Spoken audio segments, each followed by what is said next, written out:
อันทราบชัดความเป็นจริงด้วยปัญญาอันชอบถึงสังขารปัจจัยปรุงแต่งขึ้นทั้งนี้เป็นอุปาทินกะสังขารคือสังขารที่มีใจคลองก็ดีทั้งที่เป็นอนุปาทินกะสังขารสังขารที่มีใจคลองก็ดีทุกชนิดล้วนเป็นสถานที่บ่เที่ยงบ่คงที่เปลี่ยนไปเปลี่ยนแปรไปเปลี่ยนไปแปรไปทุกสิ่งทุกอย่างมีการเกิดขึ้นเบื้องต้นตั้งอยู่และแปรไปในท่ามกลางแตกสลายตัวในที่สุดคือการที่พระขีณาสพพิจารณาทราบชัดความเป็นจริงของสังขารโดยปัญญาอันชอบอย่างนี้จัดเป็นธรรมมันเป็นกำลังของพระขีณาสพเมื่อเอาท่านทั้งหลายพิจารณาความเป็นจริงของความหันพิจารณาหันความที่สังขารเป็นของบ่เที่ยงบ่ยั่งยืนอย่างนั้นแล้วจึงบ่ยึดมั่นถือมั่นสังขารโดยความเป็นสาระพิจารณาหันแจ้งชัดตามความเป็นจริงด้วยปัญญาอันชอบถึงกามคือความใคร่ทั้งหลายทั้งที่เป็นกิเลสและวัตถุเปรียบเหมือนหลุมฐานเพลิงและการเป็นเครื่องเผาลนสรรพสัตว์ที่เข้าใกล้พัวพันหมกมุ่นอยู่ในกามนั้นได้รับความทุกข์เดือดร้อนโดยประการต่างๆเมื่อเอาท่านทั้งหลายพิจารณาตามความเป็นจริงว่าสังขารทั้งปวงเป็นสถานที่บ่เที่ยงพิจารณาหันว่ากามคือความใคร่ล้วนเป็นเหตุนำผู้เข้าไปพัวพัน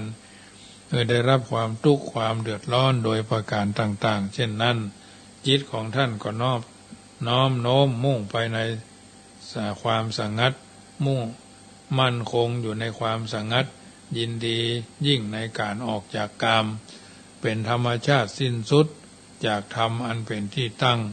แห่งอาสวะกิเลสโดยประการทั้งปวงการที่จิตของพระขีณาสพ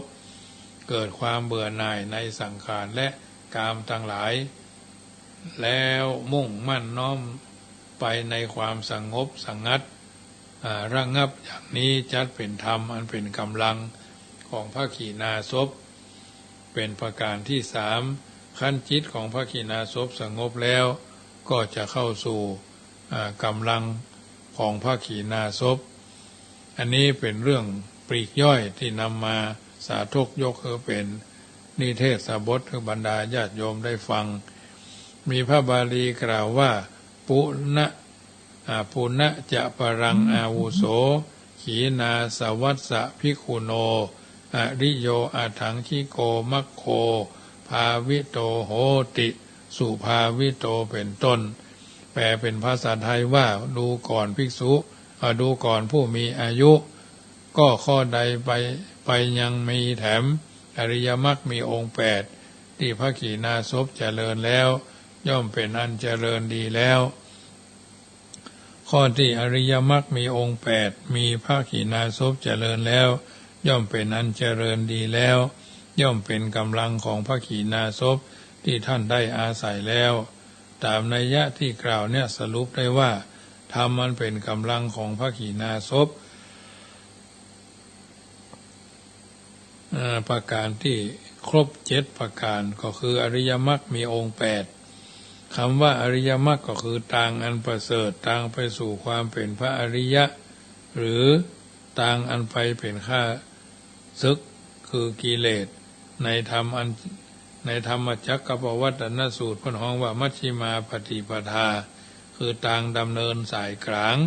อันบ่เกี่ยวข้องกับทางสายสุดทั้งสองที่นักบวชบ่ควรดำเนินคือกามสุขันธิกานุโยคการมกมุ่นพัวพันมัวเมาอยู่ในความสุขในกามอันเป็นทางเลวอันเป็นเหตุให้ก่อสร้างบ้านเรือนเป็นทางของผู้มีกิเลสหนาบ่พ้นไปจากข้าศึกกิเลสบ่ประกอบด้วยประโยชน์ประการหนึ่งอัตตกิระมัฏฐานุโยคประกอบความเพียรทรมานร่างกายให้ได้รับความทุกข์ลำบากโดยประการต่างๆมีการอดอาหารเป็นต้นเป็นทางให้เกิดทุกข์บ่พ้นจากข้าศึกคือกิเลสประกอบด้วยประโยชน์แห่งประการหนึ่งทางสายสุดถึงสองเนี่ย นักบวชบ่ควรดำเนินไปส่วนมัชฌิมาปฏิปทาทางดำเนินสายกลางเป็นทางที่พระตถาคตเจ้าจักตรัสรู้เป็นทางนำไปเกิดดวงปัญญาทำให้เกิดความรู้เป็นไปเพื่อความสงบระงับเพื่อความรู้ยิ่งเพื่อตรัสรู้เพื่อดับกิเลสทางสายกลางนี้ก็คืออริยมรรคประกอบด้วยองค์8ประการคือสัมมาทิฏฐิความหันชอบสัมมาสังกัปปะความดำริชอบสัมมาวาจาเจรจาชอบสัมมากัมมันตะทำการงานชอบสัมมาอาชีวะเลี้ยงชีพชอบสัมมาวายามะพยายามชอบสัมมาสติระลึกชอบและสัมมาสมาธิตั้งใจชอบจะได้อธิบายอานิสงส์มรรค8ประการไปว่า1สัมมาทิฏฐิความหันชอบหมายถึงหันด้วยใจหันไม่ใช่ตาหันเพราะในมัคคะวิภังคสูตรเมื่ออธิบายสัมมาทิฏฐิความหันชอบนี้ทรงใช้คำว่าญาณังซึ่งแปลว่าญาความรู้อันเป็นอาการของจิตสมด้วยพระบาลีในมัคคะวิภังคสูตรว่ากัตมาจะภิกขเวสัมมาทิฏฐิยังโคภิกขเวทุกเขชานัง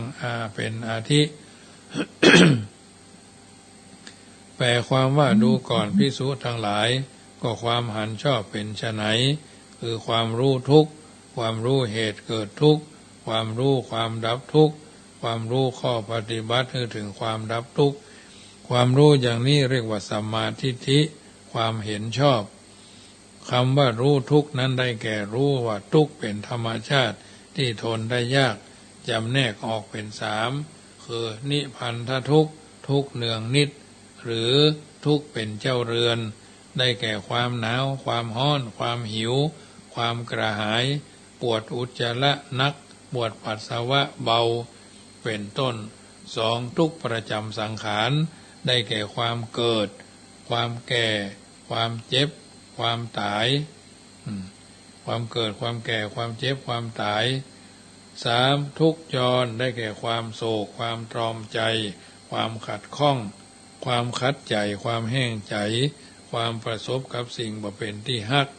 ความพัดภาคจากของฮักของชอบใจความปรารถนาสิ่งใดบ่ได้สิ่งนั้นก็เป็นทุกข์กล่าวโดยสรุปอุปาทานขันธ์5รูปเวทนาสัญญาสังขารวิญญาณล้วนเป็นทุกข์ทั้งนั้นการรู้อย่างนี้เป็นห้องว่าเรียกว่าทุกข์คำว่ารู้เหตุเกิดทุกข์ก็คือรู้ว่าทุกข์ทั้งหลายที่จะเกิดมีขึ้นก็เพราะว่าตัณหาความทะยานอยากเป็นตัวจักนำให้เกิดในภพใหม่ประกอบด้วยความกำนัดโดยอำนาจความเพลิดเพลินยินดียิ่งในภพนั้นๆได้แก่ตัณหา3กามตัณหาความทะยานอยากด้วยอำนาจความใคร่ภาวะตัณหาความทะยานอยากเป็นอย่างนั้นอย่างนี้อยากมีสิ่งนั้นอยากมีสิ่งนี้วิภาวะตัณหาความทะยานอยากบ่ฮือสิ่งที่มีแล้วเป็นแล้วเปลี่ยนแปลงไปอย่างอันอย่างอี้เมื่อความทะยานอยากนั้นๆบ่สำเร็จตามความประสงค์ก็เกิดความทุกข์รวมความว่าตัณหานี่แหละเป็นตัวจักนำให้เกิดมีเบญจขันธ์ขึ้นในภพใหม่เมื่อมีเบญจขันธ์แล้วทุกข์ทั้งหลายก็เกิดขึ้นมีติดตามลำตัวมาการรู้อย่างนี้เรียกว่ารู้เหตุเกิดทุกข์นะคำว่ารู้ความดับทุกข์นั้นน่ะคือรู้ว่าทุกข์จักบ่เกิดขึ้นแหมก็เพราะไปกำจัดมูลรากเหตุเกิดทุกข์คือตัณหาโดยการสำรอกดับตัณหานั้นบ่ฮือเหลือสละปล่อยวางตัณหานั้นเสียเมื่อดับตัวตัณหาได้โดยบ่มีส่วนเหลือแล้วทุกข์ก็เกิดขึ้นบ่ได้แถมการรู้อย่างนี้เรียกว่ารู้ความดับทุกข์คำว่ารู้ข้อปฏิบัติถึงความดับทุกข์ก็คือรู้ว่าจะดับทุกข์ได้ต้องอาศัยทางปฏิบัติถึงความดับทุกข์ได้แก่อริยมรรคทางอันประเสริฐประกอบด้วยองค์8ประการ การหู้อย่างนี้เรียกเพิ่นห้องว่า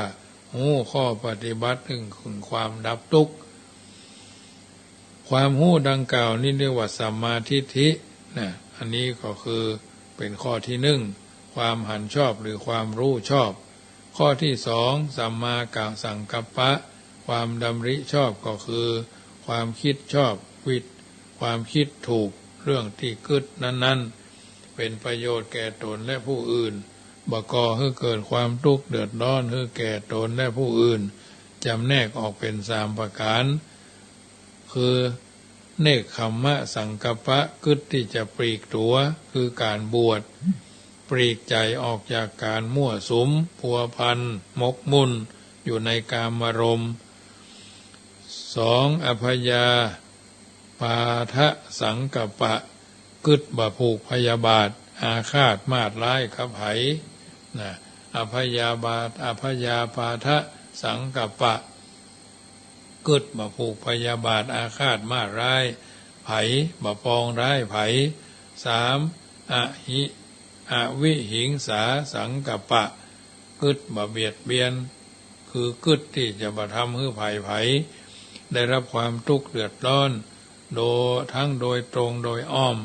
โดยที่สุดแม้แต่กระทำสัตว์เดรัจฉานเช่นหมูหมากาไก่ช้างม้างัวควายได้รับความลำบากการกัดเอาไก่เอาป่าไปจนกันเพราะว่าป่าไปกัดกันไก่ไปจนกันยิงเนื้อยิงนกจอมเบ็ดเป็นต้นโดยนิยมคำว่าเกมกีฬาที่ม่วนเอาไก่ไปจนกันเอาหินไปทาไข่เพื่อนอาบน้ำขี้ไก่ลูกเจ้าขี้เหล้าลูกควายเนี่ยนะอันนี้เป็นต้นสัมมาคำดำริชอบปาการที่3สัมมาวาจาการเจรจาก็สำคัญดีก็พ่อปากเสียก็พ่อปากอู้ดีเป็นสีแก่ปากอู้มากปากจะเป็นสีเนี่ยหมายถึงการสำรวมระวังในการอู้บ่ฮื้อพิษเป็นคนอู้คำสัตยะคำแท้คือคำจริงเป็นที่เชื่อถือได้เว้นจากวจีทุจริต5ประการก็คือการพูดเท็จอู้ฮื้อคลาดจากความเป็นจริงด้วยความจงใจเพื่อจะหักรานประโยชน์ของคนอื่นเพราะหันประโยชน์ของตนหรือปรักปรำฝ่ายหนึ่งคือเกิดความเสียหายการอู้ส่อเสียดคือการเก็บเอาข้อความข้างเนี้ยไปบอกข้างปุ้นอู้ส่อเสียดเอาความข้างนี้ไปส่อข้างปุ้นโดยมุ่งจะให้เขาแตกกันเปิดห้องว่าใส่ไข่ใส่นมนั่นแหละว่าคารวะญาติโยมบรรพชิตนักบวชก็มีเยอะแยะแบ่งกกแบ่งเหล่าแบ่งพักแบ่งพวกมุ่งจะให้เขามาฮักตัวบางทีบางครั้งก็ศรัทธากับทุกเจ้าเนาะทุกเจ้าบางตนก็ขางศรัทธาอีกศรัทธาจะไปทำบุญที่หั่นที่นี่อูสีเนาะสีแนส่อเสียดกระแทกแดกดันกระแนะกระแหนนี่3อูคำหยาบอูคำทิ่มสุภาพอ่อนโยมเป็นคิงเป็นห้าเป็นสูเป็นข้าเป็นกูเป็นมึงนี่นะเป็นคำที่ระคายหูผู้ฟังหรือถ้อยคำที่ทำให้ผู้ฟังเกิดความโขยเขิน4พูดเพ้อเจ้อคืออู้เหลวไหลไร้สาระประโยชน์มาทำให้ประโยชน์แก่ตัวและคนอื่นเป็นการเสียเวลาเสียการเสียงานเสียการเสียงานที่จะต้องเอามาอู้เอามาเอิ้นนะ4สัมมากัมมันตะการงานชอบการงานชอบก็คือการงานที่ทำทางกายทั่วไปอันตัวเก่าจะถึงทำจำแนกออกเป็น3เว้นจากการภาคชีวิตสัตว์ทำสัตว์ที่มีชีวิตตายเนี่ย2เว้นจากการถือเอาสิ่งของที่เจ้าของหวงแหนบ่ฮื้อ3เว้นจากการเสพเมถุนธรรมอันเป็นค่าศึกก่อการประพฤติพรหมจรรย์เป็นต้น5สัมมาอาชีวะเลี้ยงชีวิตชอบได้แก่การเลิกการเลี้ยงชีพในทางที่ผิดในทางทุจริตแล้วหาเลี้ยงชีพในทางที่ชอบบ่ผิดกฎหมายและศีลธรรม6สัมมาวายามะพยายามชอบนั้นได้แก่การปลูกความพอใจเพียรพยายามประคองจิตใจ ในที่สี่สถานคือเพียรระวังบ่ให้เกิดกิเลสความชั่วที่ยังบ่เกิดบ่ให้เกิดขึ้นหมายความว่าเพียรระวังกันบ่ให้กิเลสชั่วร้ายใหม่เกิดขึ้นแถมสองเพียรละกิเลสชั่วร้ายที่มีอยู่ก่อนแล้วให้หมดให้เสี่ยงคือพยายามกำจัดความชั่วร้ายในตัวออกให้หมดสามเพียรพยายามกระทำคุณงามความดีอย่างที่ยังบ่มีให้เกิดมีขึ้นสี่เพียรรักษาคุณงามความดีที่เกิดขึ้นที่เกิดมีขึ้นแล้วให้เสื่อมไปบ่ให้เสื่อมไปอันนี้ประวัติสัมมาวายามะเพียรพยายามนะสัมมาสติระลึกชอบก็ได้แก่ระลึกในสติปัฏฐานสี่ก็คือสติกำหนดพิจารณากายเป็นอารมณ์ว่ากายนี้มิใช่สัตว์บุคคลตัวตนเราเขาเป็นเพียงธาตุสี่ธาตุน้ำธาตุดินธาตุลมธาตุไฟเป็นต้นที่ท่านกล่าวเอาไว้นะอย่างที่บัณฑิตชนขั้นกล่าวเอาไว้เป็นข้อพินิจพิจารณาว่าเอาทุกคนทุกท่านนี่นะมีการดำเนินชีวิตเกิดมามีอย่างใดเพิ่นก็ว่าไว้เป็นเครื่องที่น่าคิดเหมือนกัน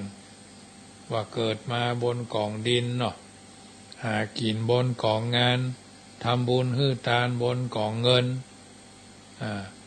เดินไปสู่เชิงตะกอนนอนบนกองไฟเหลือไว้แต่กองกระดูกนี่นะเกิดมาบนกองดินหากินบนกองงานทำบุญฮื้อทานบนกองเงินเดินทางไปสู่กองปอนหรือกองฟอน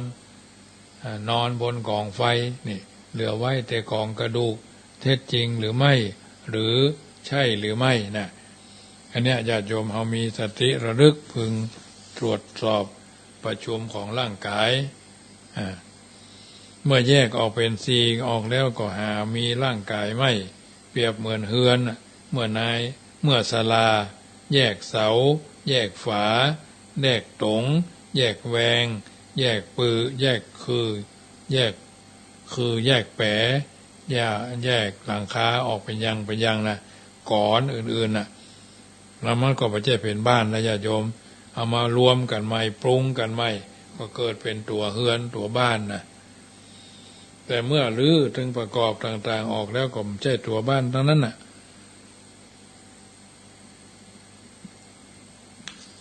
การกำหนดพิจารณาหันเรื่องต่างๆของร่างกายเช่นลมหายใจเข้าออกอิริยาบถการเคลื่อนไหวไปมาตลอดจนส่วนต่างๆที่รวมเข้าเป็นร่างกายและรวมเกิดดับของร่างกายอ่านความเป็นจริงของสิ่งเหล่านั้นที่มีอยู่ในกายเรียกว่าการพิจารณาหันกายในกายสองมีสติกำหนดพิจารณาเวทนาหันว่าเวทนาเสวยอารมณ์นี้บ่ใช่สัตว์บุคคลตัวตนเฮาเขาเนี่ยเป็นเพียงนามธรรมที่รับทราบความสุขความทุกข์และความบ่มีสุขบ่มีทุกข์เป็นธรรมชาติบ่เที่ยงเป็นทุกข์มีความแปรปรวนไปเป็นธรรมดาบ่ควรจะยึดถือว่าเป็นเฮาหรือของเฮากำหนดรู้เรื่องของเวทนาให้รู้ว่าเวทนาเกิดขึ้นอย่างใดตั้งอยู่อย่างใดและดับไปอย่างใดให้รู้เรื่องของความสุขความทุกข์ที่เกิดดีเกิดมีขึ้นกับตัวเฮาเรียกว่าพิจารณาหันเวทนาในเวทนาสามมีสติกำหนดพิจารณาจิตเป็นอารมณ์ว่าจิตคือธรรมชาติที่คิดอารมณ์นี้บ่ใช่สัตว์บุคคลตัวตนเฮาเขา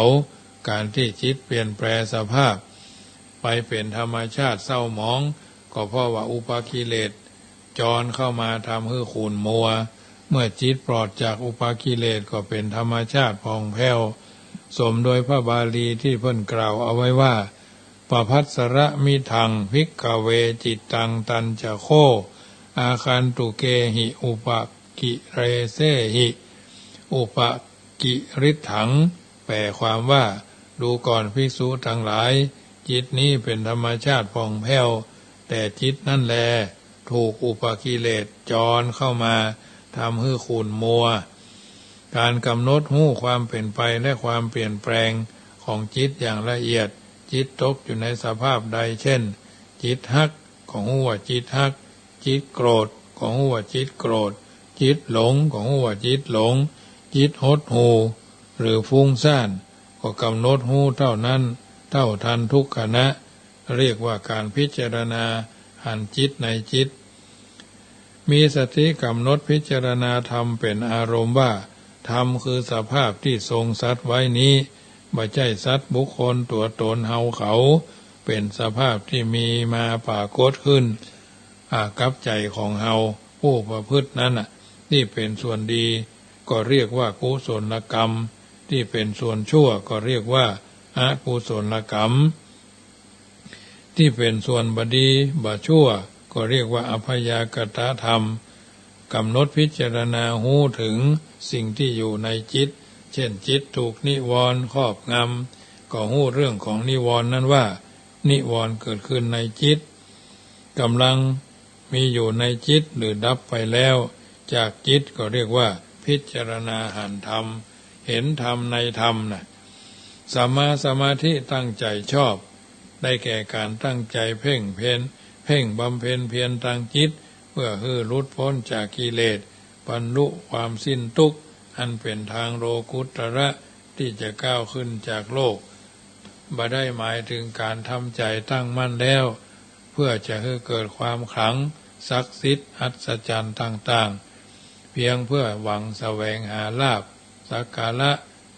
เพราะการกระทำเช่นนั้นเป็นทางโลกียะเป็นเหตุให้ท่องเที่ยววนเวียนว่ายอยู่ในโลกพ้นจากโลกได้ส่วนสัมมาสมาธิตั้งใจชอบนี้หมายถึงการเพ่งใจเพ่งพินิจในฌานสี่เพ่งพินิจจิตของตนให้สังงัดจากกามทั้งหลายทั้งที่เป็นกิเลสกามและวัตถุกามสังงัดจากอกุศลธรรมนิวรณ์ห้าทำใจให้ดำรงอยู่ด้วยวิตกตรึกคือยกจิตขึ้นสู่อารมณ์แล้วตรึกอยู่กับอารมณ์นั้นและไตร่ตรองอยู่กับอารมณ์นั้นเมื่อจิตตรึกตรองไตร่ตรองอยู่ในอารมณ์นั้นปีติความอิ่มกายปลื้มใจก็เกิดมีเมื่อมีปีติเกิดความสุขกายสบายใจก็เกิดมีมาแต่ปีตินั้นขันจิตปลอดจากธรรมอันเป็นข้าศึกแล้วจึงเป็นธรรมชาติที่บ่ฟุ้งซ่านมีอารมณ์แน่วแน่เป็นอันเดียวกันเป็นต้นฉะนั้นญาติโยมสาธุชนอริยมรรคมีองค์8ประการนี้ที่นำมาอุเอิญเจริญพรให้บรรดาญาติโยมท่านสาธุชนได้ฟังแล้วก็มอบเป็นปฏิพรให้เฮาท่านทั้งหลายนำไปพิจารณาปรับใจดำเนินชีวิตถูกต้องท่องแท้สมคุณสมค่าที่เฮาท่านทั้งหลายมีพระพุทธเจ้าเป็นผู้นำมีพระสัทธรรมเป็นแผนที่มีพระอริยสงฆ์เป็นผู้ชี้ตัวเฮาคือแหล่งแห่งการทำดีและทำชั่วดีชั่วอยู่ที่ตัวเฮาทำสูงต่ำอยู่ที่เฮาทำตัวสิ่งต่างๆเหล่านี้นำมาอุเอิญเจริญพรเป็นปฏิพรให้เฮาท่านทั้งหลายนำไปปรับใจถูกต้องท่องแท้เฮาอยู่ในสังคมบางเตื้อมีทุกข์ก็ได้ร่วมกันทุกข์มีสุขก็ได้ร่วมกันสุขทุกสิ่งทุกอย่างถือว่าเป็นโลกธรรมเหมือนกันหมดเนาะเมื่อเข้าใจนั้นแล้วก็พิจารณาเสมอว่าสังขารมนุษย์ที่พุทธเกิดอั้นขึ้นมาอยู่ในโลกนี้สืบพันธุ์วงศาจักพันรนานับบ่ได้คนเฮาทั้งหลายความตายอยู่ใกล้สังขารธรรมนี้เล่าจะได้เขียนจะได้กล่าวบอกมาแต่เก่าจากหนุ่มถึงเท่าแรวราว10 ปีเฮานั้นอาบน้ำบ่หนาวเป็นหนุ่มรุ่นราวบ่หนาวบ่ไข้กันได้20 ปีแม่สลีดอกไส้เป็นหนุ่มสาวไปไม่ฮักเป็นบ่าวเป็นสาวยังบ่ใกล้นักกำลังหน่อมน้อยเมามาน30 ปีนั้นบ่นายสงสารอยู่สุขสำราญเจยบานสู้หน้าก้อยฟังเตอะนายยิงใจโลกล่าเป็นธรรมดาแต่เก่า 40 ปีนั่นหนาเปิ้นจ่าแท้เล่าเป็นเก้าเป็นเงาเรื่องแหงเนี่ยการม่วนล่ำกำลังกล้าแข็งมีบ่ามีแหงแข็งแรงต่อต้าน50 ปีหนาสาวดาบ่ย่านบ่ได้รำคาญน้องไทยสาวน้อยสาวจีมีมาไว้ใจสาวน้อยด่าไปด่าได้ด่าไปว่ายังจังเตอะบอกเกียดจังไผนิสัยคนไทยถึงชอบสาวน้อยเหมือนกำโบราณในสารข้าวซอยมาลองฟังกอยเอาไว้จะเขียนบรรยายความหมายนี้ใส่ตามเรื่องเก่ากี้โบราณ60 ปีเล่าเท่าตามสังขารเสียงไอเหมือนฟานโขกขานป่ากว้างพญาติกับตัวบ่ท่ากลัวย่านไอปรำคาญแท้ตักกะเดียวก่อนนั่งกะเดียวก่อนนอนเข่าอ่อนอิดนักเมื่อยม้อยเหน็ดหนาวเมื่อยไข้มีมา70 ปีนั้นเปิ้นท่านเก่าจ๋าเป็นคนเจรายาขาดบ่ได้บ่โหกภายในมีไปนักใบเป็นวัดเป็นไอสัปปะบ่โหกเต็มตัวเมามัวบ่ละเจ็บปวดตัวอันกาญา80 ปีให้ก้ายนักก้ายหนาผมหัวออกหาอู้จ่าเหมือนให้เขี้ยวฟันลุดหายร่างกายเปลี่ยนได้ไข้หัวออกไปบ่เพาะหน้าเหี่ยวยุ่มย้ามเดินการก่องเกาะก้อยเยาะย่องยื้อเตียวไปสังขารมนุษย์จักสุดวิสัย90 ปีไปตายไหนก็ได้ยามนั่งยามนอนเตียวจอนเมื่อยไข้ความตายมาใจบ่เว้นตึงยิงตึงใจบ่ได้ละเว้นรวมตึงเด็กเส้นก็เอามัดอยู่ราดนั่นมาเก็บไปเผาสังขารคนเฮารวมสัตว์โลกใต้จ้างม้างัวควายตายแล้วเหลือปูมกับไส้คนก็ยังเอาไปเลี้ยงต้องมนุษย์เฮาตั้งหลายยิงใจเพื่อนพ้องไผถึงบอกเก็บไว้เป็นยาสุดแต่ดูกพวกเขาก็ยังเอาขว้างไก่กลัวจักเป็นภัยผีมาหลอกบ้านโลกนี้อยู่ไปตามกรรมฟังกรรมกล่าวจี้ในบทข้าวนี่เนินนายคนเฮามนุษย์เกิดแก่เจ็บตายตึงยิงตึงใจละลามแล้วแถวเท่าหลีกตึงบ่ได้จุงทำความดีมีติดตัวได้ยามเฮาตายไปแน่แต้เรื่องบาปเวรกรรมยักนำของแท้ไผบ่ช่วยแก้ไหนเลยทำดีเถอะครับท่านทั้งหลายเอ๋ยสังขารเฮาเอ่ยตึงบ่เที่ยงมั่นตึงบ่เที่ยงมั่นจบก่อนศาลนิทานบ่สั้นไว้เต้าอี้ก่อนและท่านทั้งหลายเอ๋ยญาติโยมได้อู้เอิ้นเจริญพรฮือละเนอะได้ฟังกันไปคนละน้อยสองน้อยคนอู้ก็อู้ไปคนฟังก็ฟังไปเนาะบางคนก็ยิ้มทั้งในคนอู้ก็เหนื่อยม้อยเหมือนกันนะญาติโยม 2 ชั่วโมงรวดเมื่อแรงนี่นะ6 โมงถึง7 โมงพัก5 นาที7 โมง 5 นาทีถึง8 โมงบางเทื่อก็ต่อไปจะถึง4 ทุ่มนะก็จำเป็นนะเพราะว่ารับภาระและหน้าที่ไม่ละหน้าที่ไม่ทิ้งหน้าที่ปฏิบัติไปตามหน้าที่แม้ไม่มีใครบังคับแต่เราก็ทำด้วยความสบายใจมีศรัทธาที่จะทำมีปัสสาทะที่จะปฏิบัตินะ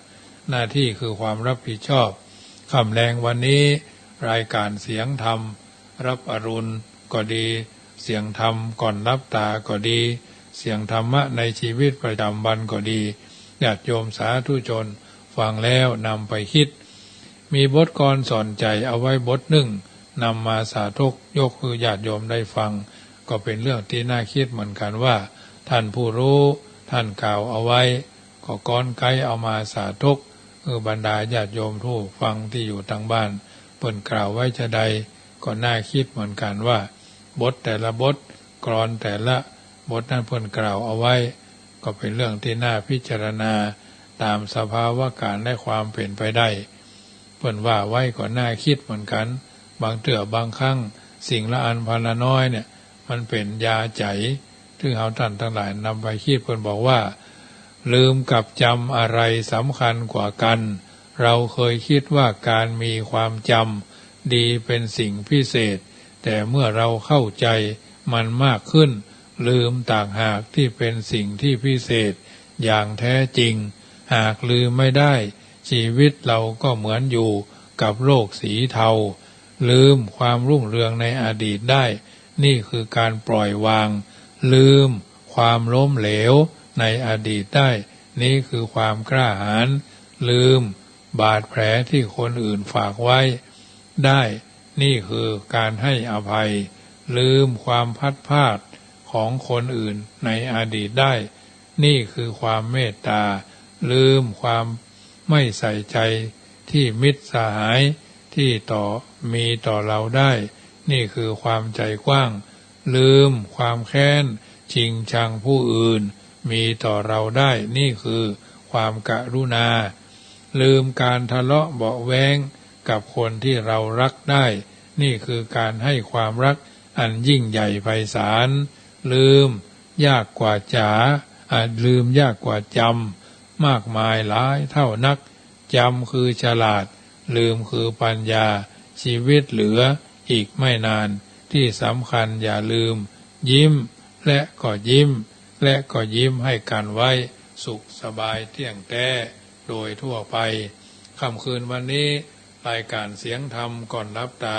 ขอนำรายการจากท่านไปก่อนรัตนัตตยานุภาเวนะ